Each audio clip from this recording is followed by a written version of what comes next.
que les 80 entreprises dont l'État est actionnaire réservent 5% de leurs achats à du Made in banlieue pour aider justement à la croissance de ces entreprises dans les clauses sociales, obligation RSE, une petite case à ajouter, lieu d'implantation, avec le critère territorial de pauvreté. Y compris dans les appels d'offres ?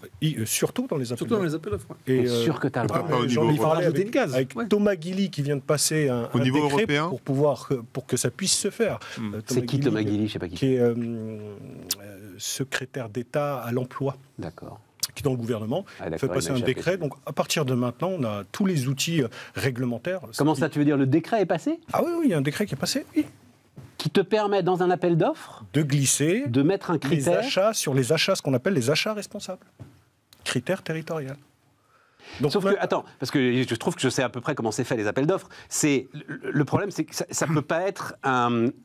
Comment est-ce que je vais appeler ça ? Un critère déterminant. C'est-à-dire qu'ensuite, ces critères, ils sont pondérés dans l'appel d'offres, pour que tu aies la note, tu as donc évidemment le prix. Si on te dit il faut que tu sois implanté dans un des 1514 QPV, quartiers prioritaires de la politique de la ville, qui sont des territoires administratifs définis en fonction de critères de pauvreté, de revenus des individus, etc. etc.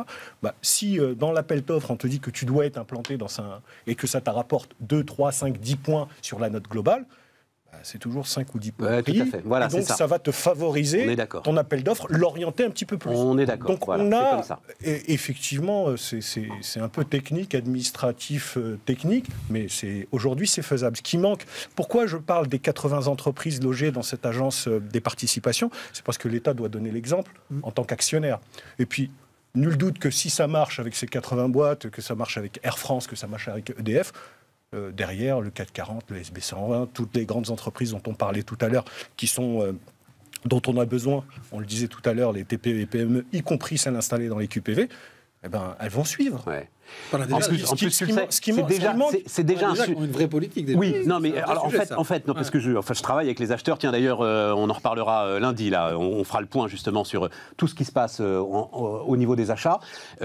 C'est aujourd'hui en fait une préoccupation centrale pour les acheteurs. Voilà. Donc ça va parfaitement en lien avec ce que eux recherchent. Sauf qu'ils savent des circuits courts, évidemment. Des circuits courts. Eux aussi ont des objectifs RSE aujourd'hui maintenant, qui sont des objectifs qui rentrent dans le calcul de leur bonus. Donc tout ça est important. Je reçois du groupe Vinci ce matin une liste de recherche de sous-traitants implantés dans les QPV. Sauf que ça se fait un petit peu à côté parce qu'on a un directeur des achats qui est super impliqué, qui est touché par le sujet, parce que ça lui parle. Ils le sont tous, ça disent. Et X raisons. Mais le problème, c'est l'annuaire. C'est exactement ça. Mais je crois qu'on en a déjà parlé ensemble. On a l'annuaire du sourcing. Et puis, on a une problématique dans ces grands groupes, c'est que si tu es directeur des achats de Vinci et que tu cherches un sous-traitant dans le 93, dans le quartier nord de Marseille ou à l'île Sud, disons que ta facilité à les sourcer, elle est limitée. Donc, nous, on se positionne sur quartier d'affaires en disant, vous ne savez pas faire, on va vous faire la presta, on va vous sourcer et on va les sélectionner, on va être sûr que la presta, le prix rentre dans le cadre de votre politique, etc. Tu vas être le Ecovadis de la banlieue.